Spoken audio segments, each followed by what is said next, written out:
जय हिंद साथियों, इस वीडियो में हम लोग खान सर द्वारा पढ़ाया गया हिस्ट्री का वन लाइनर ऑब्जेक्टिव क्वेश्चन को करेंगे और इस वीडियो में हम लोग वैदिक काल से बनने वाले सारे वन लाइनर ऑब्जेक्टिव क्वेश्चन को कवर करेंगे।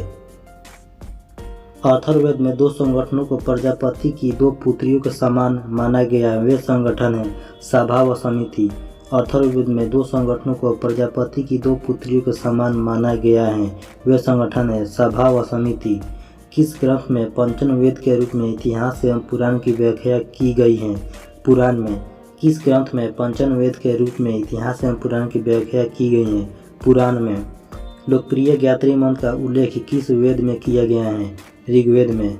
लोकप्रिय ज्ञात्री मंत्र का उल्लेख किस वेद में किया गया है? ऋग्वेद में। शूद्र का सर्वप्रथम उल्लेख ऋग्वेद के किस मंडल में मिलता है? दशम मंडल। शूद्र का सर्वप्रथम उल्लेख ऋग्वेद के किस मंडल में मिलता है? दशम मंडल। किन दो मंडलों में ऋग्वैदिक आर्यों के लौकिक जीवन व दार्शनिक चिंतन के साक्ष्य उपलब्ध होते हैं? पहला व 10वां मंडल। किन दो मंडलों में ऋग्वैदिक आर्यों के लौकिक जीवन व दार्शनिक चिंतन के साक्ष्य उपलब्ध होते हैं? पहला व 10वां मंडल। जिस ऋषि ने दक्षिण भारत का वर्गीकरण किया था वे थे अगस्त्य ऋषि।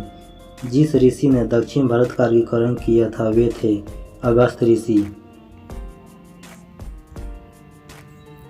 वैदिक समाज का 4 वर्णों में विभाजन का स्पष्ट उल्लेख किस ग्रंथ में प्राप्त होता है? ऋग्वेद का पुरुष शुक्ल में। वैदिक समाज का 4 वर्णों में विभाजन का स्पष्ट उल्लेख किस ग्रंथ में प्राप्त होता है? ऋग्वेद का पुरुष शुक्ल में। वैदिक आर्यों द्वारा उत्पादित सबसे प्रमुख खाद्यान्न था जौ। वैदिक आर्यों द्वारा उत्पादित सबसे प्रमुख खाद्यान्न था जौ। पुनर्जन्म के सिद्धांत का प्रथम स्पष्ट साक्ष्य किस ग्रंथ में प्राप्त होता है? बृहदारण्यक उपनिषद। पुनर्जन्म के सिद्धांत का प्रथम स्पष्ट साक्ष्य किस ग्रंथ में प्राप्त होता है? बृहदारण्यक उपनिषद। किस अधिकारी को राजनिर्माता का रूप में जाना जाता था? ग्रामणी। किस अधिकारी को राजनिर्माता का रूप में जाना जाता था? ग्रामणी। ऋग्वैदिक काल के लोग इंद्र का किस प्रयोजन से आह्वान करते थे? भौतिक सुख एवं विजय। ऋग्वैदिक काल के लोग इंद्र का किस प्रयोजन से आह्वान करते थे?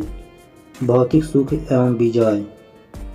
किस वेद पर विद्वानों द्वारा सर्वाधिक भाष्य लिखे गए हैं? यजुर्वेद। किस वेद पर विद्वानों द्वारा सर्वाधिक भाष्य लिखे गए हैं? यजुर्वेद। वैदिक साहित्य में अथर्ववेद को क्या कहा गया है? ब्रह्मवेद। वैदिक साहित्य में अथर्ववेद को क्या कहा गया है?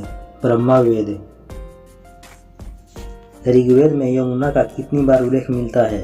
3 बार। ऋग्वेद में यमुना का कितनी बार उल्लेख मिलता है? 3 बार। वैदिक काल में मुख्य विवाह संस्कार कहलाता था पानी ग्रहण। वैदिक काल में मुख्य विवाह संस्कार कहलाता था पानी ग्रहण।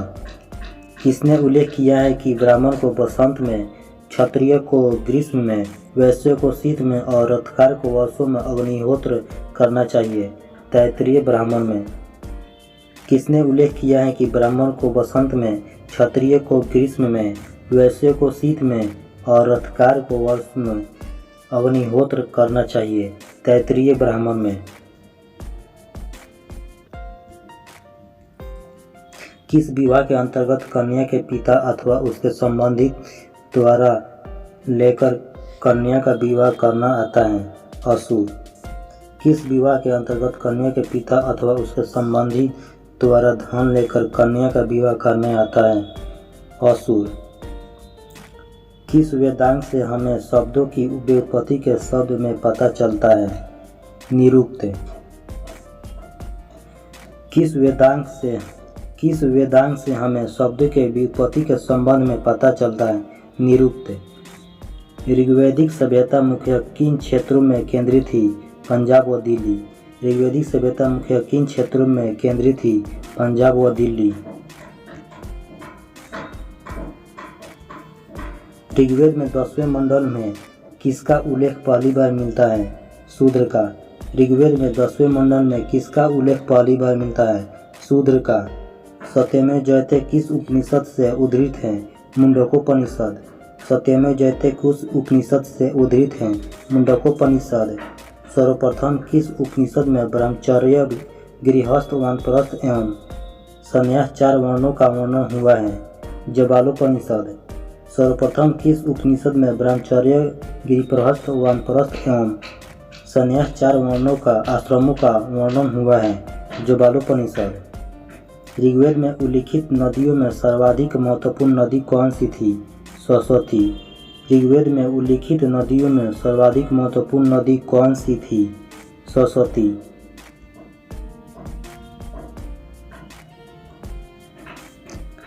ऋग्वेद युग की सर्वाधिक प्राचीन संस्था कौन सी थी? विदत। ऋग्वेद युग की सर्वाधिक प्राचीन संस्था कौन सी थी? विदत। किस वेद की रचना गद्य एवं पद दोनों में की गई है? यजुर्वेद। किस वेद की रचना गद्य एवं पद दोनों में की गई है? यजुर्वेद। किस साहित्य में पहली बार राजसु अश्वमेध यज्ञों का उल्लेख मिलता है? ब्राह्मण। किस साहित्य में पहली बार राजसु अश्वमेध यज्ञों का उल्लेख मिलता है? ब्राह्मण। स्रोत सूत्र से संलग्न 16वां सूत्र सबसे पुरानी पुस्तक थी? ज्यामिति की। स्रोत सूत्र से संलग्न 16वां सूत्र सबसे पुरानी पुस्तक थी? ज्यामिति की।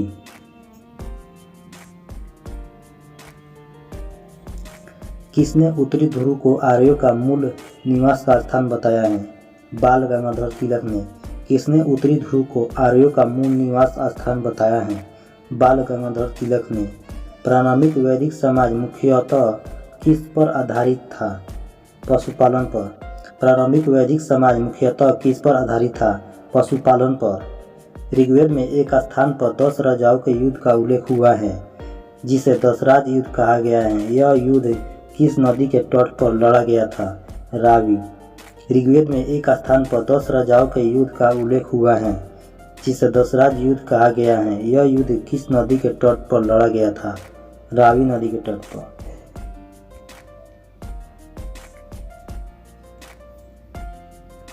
मानसेहरा, शहबाजगढ़ी, बोगजकोई तथा जूनागढ़ अभिलेखों में से वह जो ईरान से भारत में आर्यों के आने की सूचना देता है? बोगजकोई। मानसेहरा, शहबाजगढ़ी, बोगजकोई तथा जूनागढ़ अभिलेखों में से वह जो ईरान से भारत में आर्यों के आने की सूचना देता है? Boghazkoi. Shankaracharya, Annie Besant, Vivekananda तथा बाल गंगाधर तिलक में से वह जिसने आर्यों के आदि देश के बारे में लिखा था? बाल गंगाधर तिलक।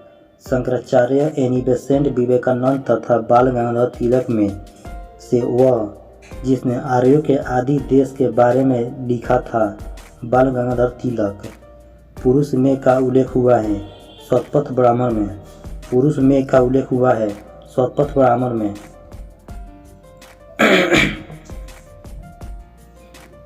शतपथ ब्राह्मण में उल्लिखित राजा विदेह माधवा से संबंधित ऋषि थे?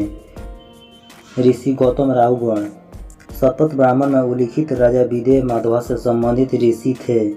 ऋषि गौतम राहुगण। गोत्र शब्द का प्रयोग सर्वप्रथम हुआ था ऋग्वेद में? गोत्र शब्द का प्रयोग सर्वप्रथम हुआ था ऋग्वेद में। गोत्र प्रथा की स्थापना हुई थी उत्तर वैदिक काल में। गोत्र प्रथा की स्थापना हुई थी उत्तर वैदिक काल में। ऋग्वेद काल में जनता मुख्यतः विश्वास करती थी बलि एवं कर्मकांड में। ऋग्वेद काल में जनता मुख्यतः विश्वास करती थी बलि एवं कर्मकांड में।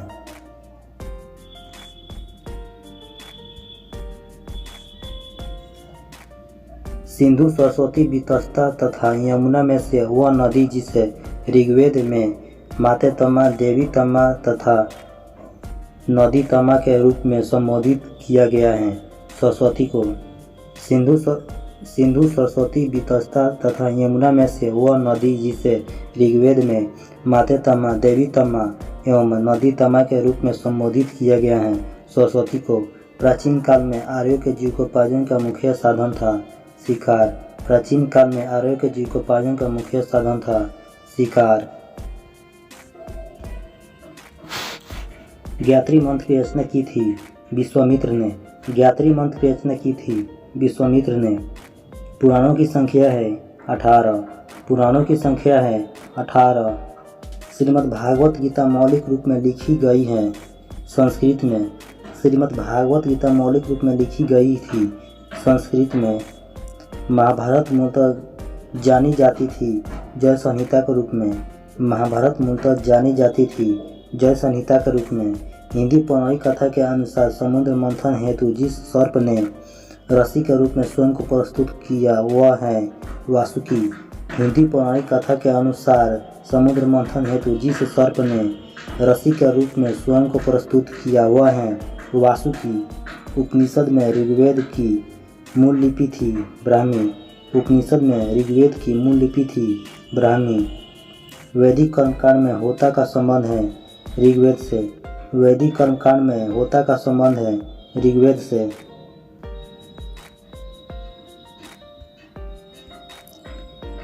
अवस्था और ऋग्वेद में समानता है। अवस्था संबंधित है ईरान से। अवस्था और ऋग्वेद में समानता है। अवस्था संबंधित है ईरान से। अधन्या माना गया है गाय को। अधन्या माना गया है गाय को ऋग्वैदिक काल में प्रारंभ में महत्वपूर्ण मूल्यवान संपत्ति समझा जाता था। गाय को ऋग्वैदिक काल में प्रारंभ में महत्वपूर्ण मूल्यवान संपत्ति समझा जाता था। गाय को संस्कारों की संख्या है 16।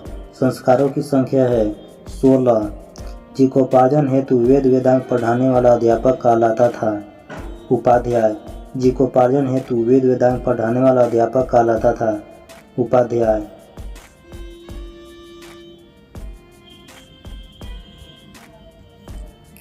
वैदिक युग में प्रचलित लोकप्रिय शासन प्रणाली थी वंश परंपरागत राजतंत्र। वैदिक युग में प्रचलित लोकप्रिय शासन प्रणाली थी वंश परंपरागत राजतंत्र। सभा और समिति को प्रजापति की 2 पुत्रियों कहा गया है अथर्ववेद में। सभा और समिति को प्रजापति की 2 पुत्रियों कहा गया है अथर्ववेद में। आयुर्वेद अर्थात जीवन का विज्ञान का उल्लेख सर्वप्रथम मिलता है अथर्ववेद में। आयुर्वेद अर्थात जीवन का विज्ञान का उल्लेख सर्वप्रथम मिलता है अथर्ववेद में। सर्वाधिक ऋग्वैदिक शुक्ल समर्पित हैं इंद्र को। सर्वाधिक ऋग्वैदिक शुक्ल समर्पित हैं इंद्र को।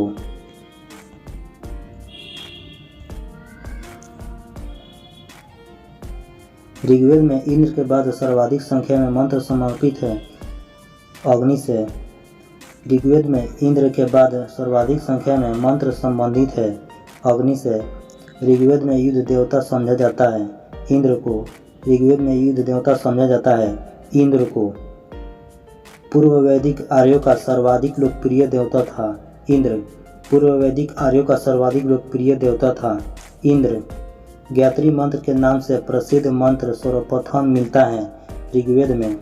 गायत्री मंत्र के नाम से प्रसिद्ध मंत्र सर्वप्रथम मिलता है ऋग्वेद में। तो थैंक यू दोस्तों। ऐसे ही वीडियो देखने के लिए आप हमारे चैनल को सब्सक्राइब कीजिए और नेक्स्ट वीडियो में हम लोग जैन धर्म और बौद्ध धर्म से बनने वाले वन लाइनर ऑब्जेक्टिव को कवर करेंगे।